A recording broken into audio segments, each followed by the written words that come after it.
Dear student, তোমরা দেখছো বেথুয়াঢড়ি সাফল্য একাডেমি। আজ আমরা চলে এসেছি ক্লাস 11 প্রথম সেমিস্টার বা ফার্স্ট সেমিস্টারের পলিটিক্যাল সায়েন্স বা রাষ্ট্রবিজ্ঞানের মক টেস্টের প্রশ্ন নিয়ে বা সাজেশান। তোমরা দেখতেই পাচ্ছ যে প্রশ্নের উত্তরগুলো আমরা পাশে কুড়িয়ে দিয়েছি। এখান থেকে বহু প্রশ্ন পরীক্ষা আসার সম্ভাবনা রয়েছে। তোমরা জানো যে 11-এর পরীক্ষা এই মাসেই হতে চলেছে।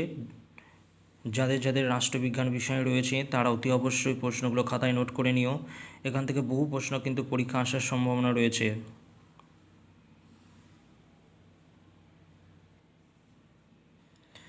এরকম সুন্দর সুন্দর ভিডিও পেতে এই বেথুয়াঢড়ি সাফল্য একাডেমি চ্যানেলটি সাবস্ক্রাইব করে রেখো। আর যারা যারা এই ভিডিওটি দেখছো তাদেরকে এই বেথুয়াঢড়ি সাফল্য একাডেমি চ্যানেলটি সাবস্ক্রাইব করার অনুরোধ রইল। আর ভিডিওটি বেশি বেশি করে তোমাদের বন্ধু বান্ধবদের মধ্যে শেয়ার করে দিও, তাদেরকে দেখার সুযোগ করে দিও। আজকের ভিডিওটি কেমন লাগছে অবশ্যই কমেন্টে জানিও।